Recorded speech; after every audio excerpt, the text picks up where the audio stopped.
अपनी भगवती मान करके और अपना चिन्ह लेकर के चल पड़े, जैसे तिरंगे के मालिक वही हुए। नाम भले तिरंगा रखते, कम से कम रंग तो बदल लेते कि हम ही इस देश के मालिक हैं।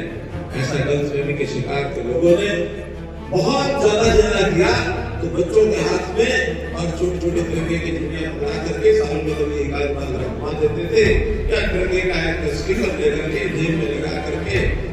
जब कोई सैनिक देश की रक्षा करते हुए शहीद हो जाता है, उसका शरीर तिरंगे में लपट करके घर आता है।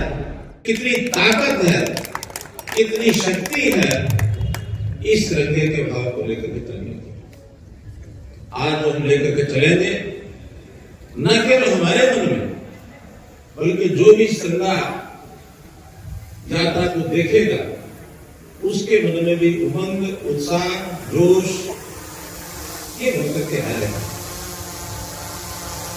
तिरंगे की ये कहानी, ये कथा, ये केवल आजादी से शुरू हुई ऐसा नहीं है। आजादी से पहले भी इस तिरंगों को लेकर के हमारे जवानों ने आगे बढ़ने का संकल्प किया। आजादी के बाद इस तिरंगे को हमने राष्ट्रीय ध्वज स्थान से कर पाया। यह अलग बात है, इस तिरंगे को भी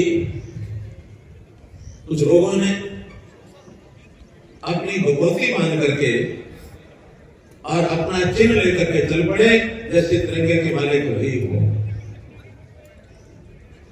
अच्छा होता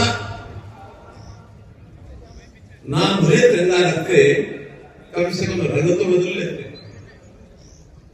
लेकिन भाई बहनों, जैसे गलतफहमी का कोई शिकार हो जाता है कि हम ही इस देश के मालिक हैं, ऐसा गलतफहमी के शिकार के लोगों ने इस तिरंगों को, इसका उपयोग अपनी राजनीति के लिए करना शुरू किया। हाँ, वो तिरंगा ध्वज जिसके नाम से बलिदान होने वाले बलिदानियों ने आजादी ली, उस तिरंगे को भूल गए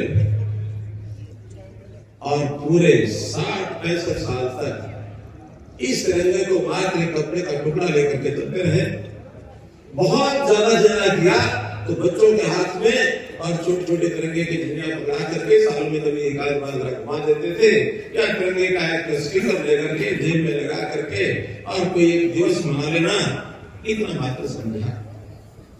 लेकिन पिछले 11 वर्ष से, खास करके 2016 में जब इस तिरंगा यात्रा को लेकर के सारे देश में घर घर में तिरंगा लगाया जाए, ऐसी तिरंगा की यात्राएं निकाली जाए, और खास करके ये जो स्वतंत्रता दिवस के आसपास के एक सप्ताह में पूरा देश तिरंगा में हो जाए, ये अभियान अगर किसी ने शुरुआत की तो अपने देश के वर्तमान प्रधानमंत्री श्री नरेंद्र मोदी जी ने की। और आज उस बात को लेकर के एक आह्वान किया गया कि हर घर तिरंगा, ताकि हम अपने आजादी से लेकर के आज तक के देश के स्वाभिमान की कहानियां ये जान सके, इसको याद रख सके। तिरंगे के प्रति समर्पण का भाव, त्याग का भाव कितना गहराई में घुसा हुआ है। जब कोई सैनिक देश की रक्षा करते हुए शहीद हो जाता है, उसका शरीर तिरंगे में लपट करके घर आता है। परिवार के लोग या वहां के समाज के लोग, दुख कष्ट तो होता है, लेकिन साथ में तुरंत एक आवाज निकलती है कि हमारे शहीद बेटे ने तिरंगे को नहीं झुकने दिया, तिरंगे को नहीं झुकने दिया। ये स्वाभिमान उस शहीद सैनिक के परिवार और समाज के लोग भी उसमें प्रकट करते हैं, भारत माता की जय बोलते हैं, शहीद होने पर गौरव महसूस करते हैं। तो ये तिरंगा सामान्य चीज नहीं है।